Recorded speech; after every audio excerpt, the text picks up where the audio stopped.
السلام عليكم ورحمة الله وبركاته. الحمد لله الذي بيده الملك وهو على كل شيء قدير. هو الأول والآخر والظاهر والباطن وهو بكل شيء عليم. وأشهد أن لا إله إلا الله وحده لا شريك له، وأشهد أن سيدنا ومولانا محمدا عبده ورسوله، أرسله بالحق بشيرا ونذيرا وداعيا إلى الله بإذنه وسراجا منيرا، صلى الله تعالى عليه وعلى آله وعلى أصحابه وبارك وسلم تسليما كثيرا كثيرا. أما بعد، فأعوذ بالله من الشيطان الرجيم. بسم الله الرحمن الرحيم. إن إبراهيم كان أمة قانتا حنيفا لله ولم يكن من المشركين شاكرا لأنعمه اجتباه وهداه إلى صراط مستقيم. ثم أوحينا إليك أن اتبع ملة إبراهيم. وقال تعالى: فلما أسلم وتله للجبين وناديناه أن يا إبراهيم قد صدقت الرؤيا إنا كذلك نجزي المحسنين. میرے محترم بھائیوں بہنوں، میرے عزیزوں، بچے بچیوں، پوری دنیا کے انسانوں، اللہ کرے میرا پیغام پوری دنیا میں پہنچے، مسلم بھی سنیں، نان مسلم بھی سنیں، کہ اچھی بات تو لینی چاہیے جہاں سے بھی ہو۔ عید قربان جس کو ہم کہتے ہیں وہ قریب ہے، 5-6 دن باقی ہیں۔ یہ ابراہیم علیہ السلام کی سنت ہے، اور میرے نبی نے اس کو زندہ کیا۔ بیچ کے زمانوں میں یہ نہیں تھی، اس کو میرے نبی پاک صلی اللہ علیہ وسلم نے زندہ فرمایا، اور آپ اپنے عید کے موقع پر 2 جانور ذبح فرماتے تھے، 2 دمبے، ایک امت کے لیے اور ایک اپنے لیے۔ سبحان، ایک امت کے لیے، ایک اپنے لیے۔ ابراہیم علیہ السلام سے یہ سلسلہ کیسے شروع ہوا؟ ابراہیم علیہ السلام کون ہیں؟ ان کی ہستی کیا ہے؟ ابراہیم علیہ السلام وہ نبی ہیں جن پر ساری امتوں کا اتفاق ہے۔ یہود بھی ابراہیم علیہ السلام کو کہتے ہیں ہمارے ہیں، عیسائی بھی ابراہیم علیہ السلام کو کہتے ہیں ہمارے ہیں، مسلمان بھی ابراہیم علیہ السلام کو کہتے ہیں ہمارے ہیں۔ آگے پھر یہود موسیٰ علیہ السلام پر رک جاتے ہیں اور عیسیٰ علیہ السلام کا انکار کرتے ہیں، عیسائی عیسیٰ علیہ السلام پر رک جاتے ہیں اور محمد مصطفیٰ صلی اللہ علیہ وسلم کا انکار کرتے ہیں۔ ان ابراہیم لأواہ حلیم، ان ابراہیم لأواہ حلیم۔ ابراہیم بہت مہربان، رونے دھونے والے تھے، اور ابراہیم کا مطلب بھی ہے مہربان باپ، مہربان باپ۔ ابراہیم علیہ السلام کی کہانی تو بہت لمبی ہے، اسے سنانے کے نہ مجھے سکت ہے، اور نہ ہی آگے جو ہم کاسٹ کرتے ہیں اس میں اتنی ہمت ہوتی ہے، تو ہم شروع ہی کرتے ہیں کہ ابراہیم علیہ السلام سے اللہ نے اپنے بچے کی قربانی کیسے لی، پیچھے سارے واقعات کو چھوڑ کر۔ ابراہیم علیہ السلام کو جب آگ میں ڈالا گیا اور اللہ تعالیٰ نے ان کو آگ سے زندہ سلامت باہر نکالا، تو پھر انہوں نے ہجرت فرمائی اور مصر گئے۔ مصر کا جو بادشاہ تھا وہ ہر آنے والی عورت کو زبردستی ایک رات اپنے کمرے میں رکھتا تھا، تو اس نے حضرت سارہ علیہ السلام کو بھی قبضہ کر کے اپنے کمرے میں رکھا۔ جو ہی ہاتھ بڑھاتا اس کا ہاتھ سوکھ جاتا، پیچھے کرتا تو ٹھیک ہو جاتا، پھر ایسے ہاتھ بڑھاتا سوکھ جاتا، پھر پیچھے کرتا ٹھیک ہو جاتا، پھر ایسے ہاتھ بڑھایا، سوکھ گیا، پھر پیچھے کیا، ٹھیک ہو گیا۔ تو اس نے کہا یہ تو کوئی اور ہی بات ہے۔ تو اس نے اپنی بیٹی حضرت ہاجرہ وہ ان ابراہیم علیہ السلام کے نکاح میں دے دی۔ ابراہیم علیہ السلام اس وقت 70 سے اوپر جا چکے تھے اور حضرت ہاجرہ 22 سال کی تھی۔ یہ 3 افراد کا قافلہ ہجرت کر کے فلسطین پہنچا، اور ابراہیم علیہ السلام کی عمر گزر گئی۔ رب ہب لی من الصالحین، یا اللہ کوئی نیک بچہ دے، یا اللہ کوئی نیک بچہ دے۔ اولاد کا نیک ہونا ضروری ہے۔ ڈاکٹر بنے، انجینئر بنے، عالم بنے، مفتی بنے، ان میں سے کوئی چیز ضروری نہیں، اولاد کا نیک ہونا ضروری ہے۔ اور اس کے لیے والدین کو ٹائم دینا پڑے گا، والدین کو محبت دینی پڑے گی، والدین کو گود دینی پڑے گی، والدین کو شفقت دینی پڑے گی، ورنہ اولاد اور ماں باپ 2 کنارے بن جائیں گے۔ کچھ تقریباً 84 سال کی عمر میں اللہ تعالیٰ نے حضرت ہاجرہ سے بیٹا دیا، سارہ کی بجائے ہاجرہ سے بیٹا دیا۔ حضرت اللہ کی حکمت تھی، اللہ بھی یہی چاہ رہے تھے، تو حضرت سارہ کو بڑی تکلیف ہونے لگی، کہنے کہ اس بچے کو مجھ سے دور کرو، اس بچے کو مجھ سے دور کرو، میں دیکھ نہیں سکتی۔ تو جبریل آئے کہ اللہ تعالیٰ بھی فرما رہے ہیں کہ اسے یہاں سے دور کرو، کہ کہاں لے جاؤں؟ کہ یہ ہم بتائیں گے کہاں لے جانا ہے۔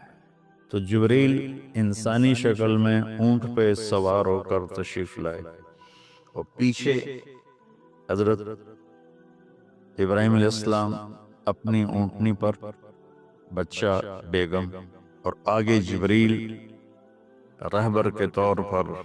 فلسطین سرسبز ہے، کہیں خشک ہے، لیکن پانی ہے، اچھی آبادی ہے۔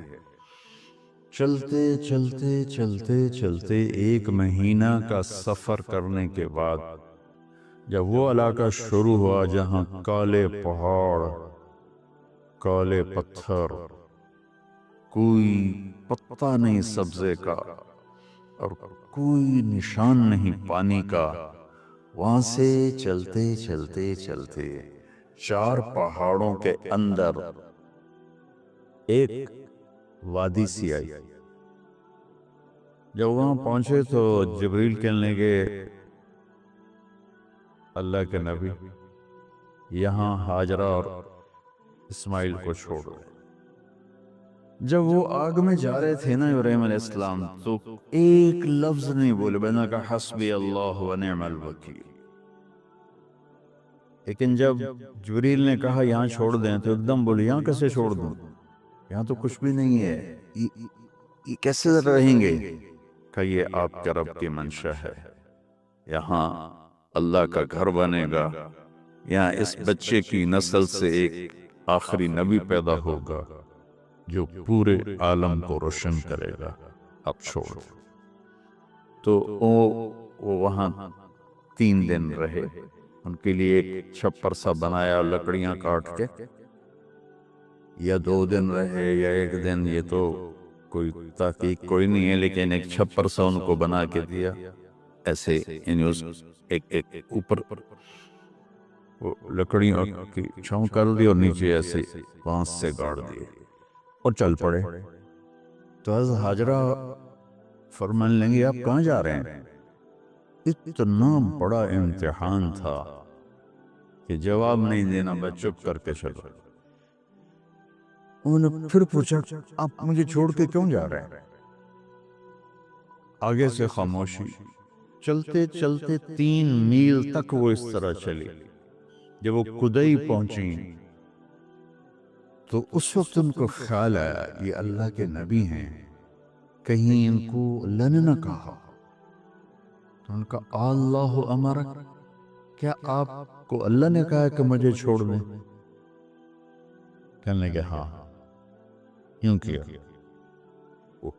ایک دم ایک نئی ہاجرہ نے جنم لیا کہ اذن، یوں گردن، اذن لن یضیعن اللہ، جاؤ پھر میرا اللہ مجھے ضائع نہیں کرے گا۔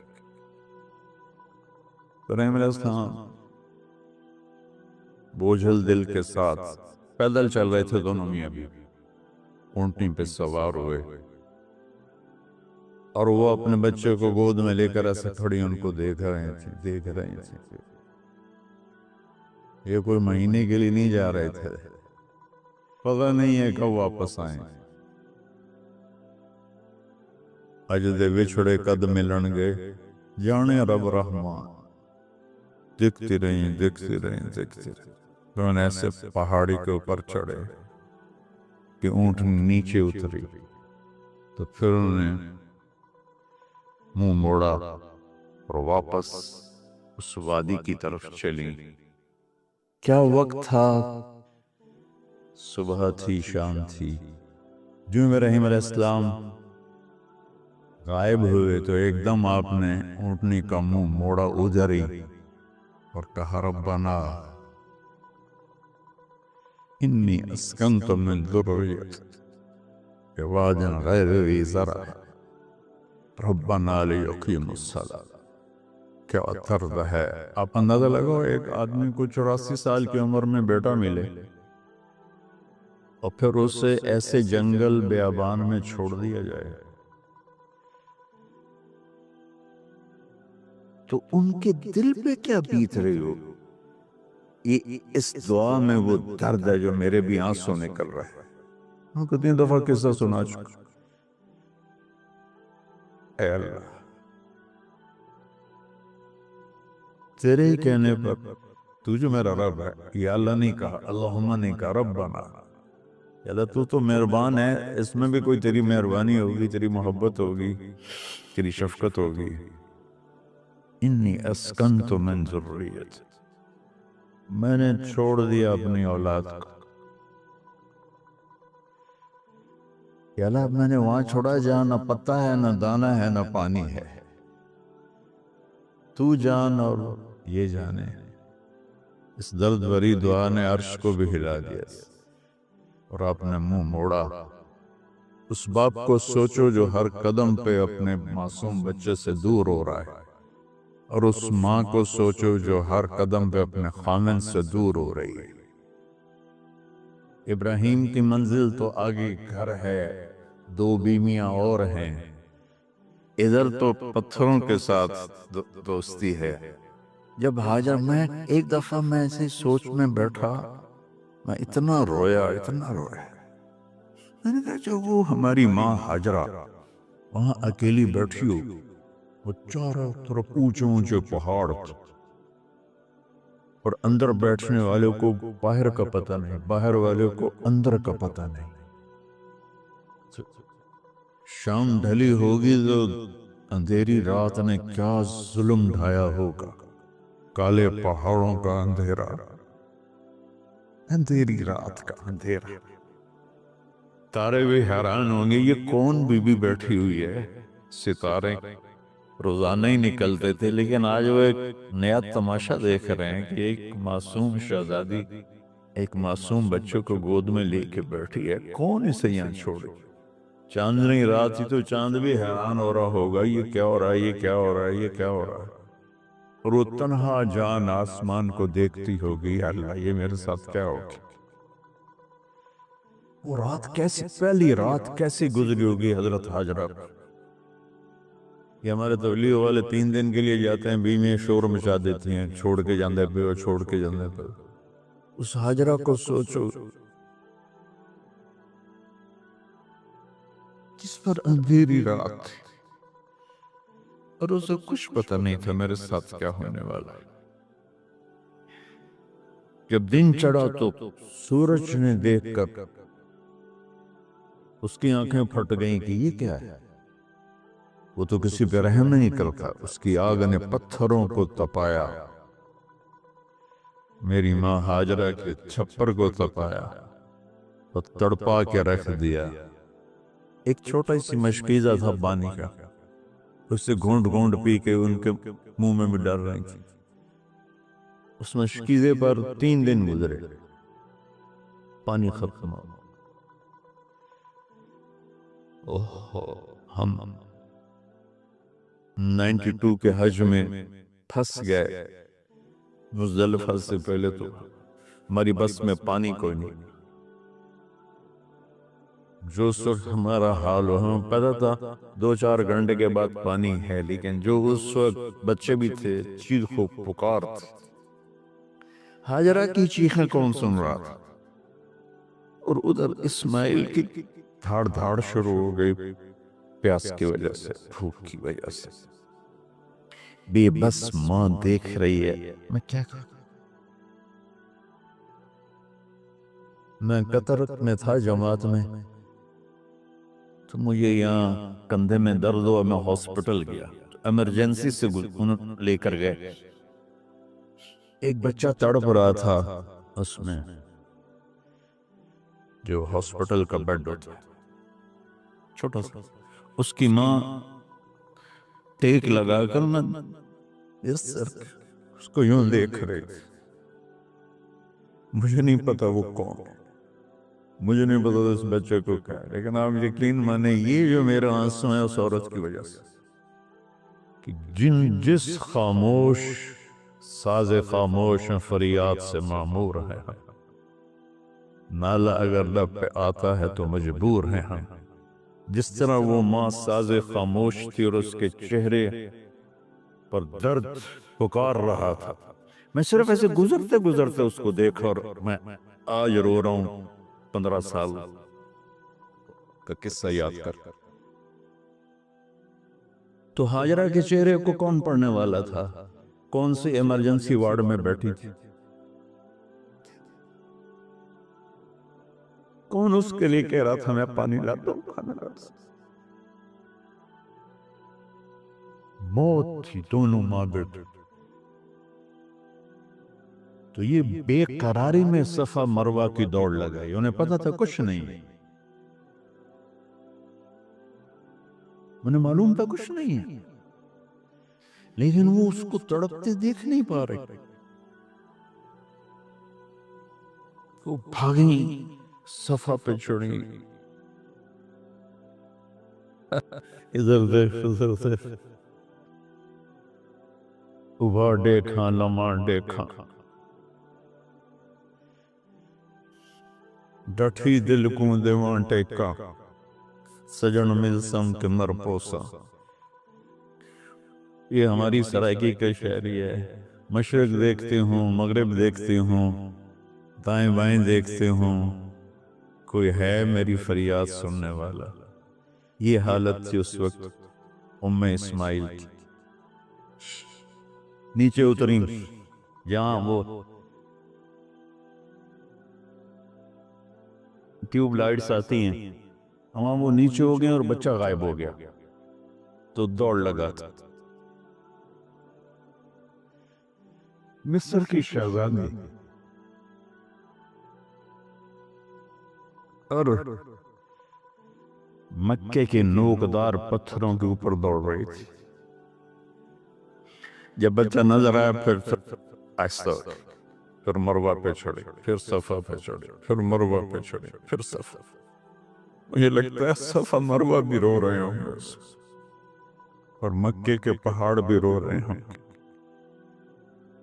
سورج بھی اس وقت رو رہا ہوگا۔ آخر وہ مروہ پہ تھک کے گر گئے۔ یہ نہیں کہ انہیں 7 چکر لگانے تھے، 7ویں چکر کے بعد ان کی ہمت جواب دے گئی، وہ گر گئیں اور ان کا جینا چاہا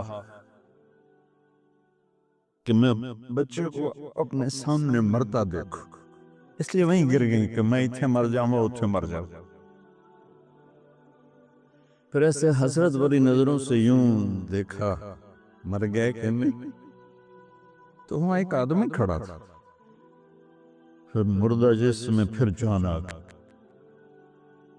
پھر انہوں نے اپنے آپ کو اٹھایا اور دوڑ لگائی۔ پہنچی تو آدمی غائب تھا اور ایڑیوں سے پانی نکل رہا تھا۔ اتنے چکر کیوں لگوائے، پہلے ہی نکال لے۔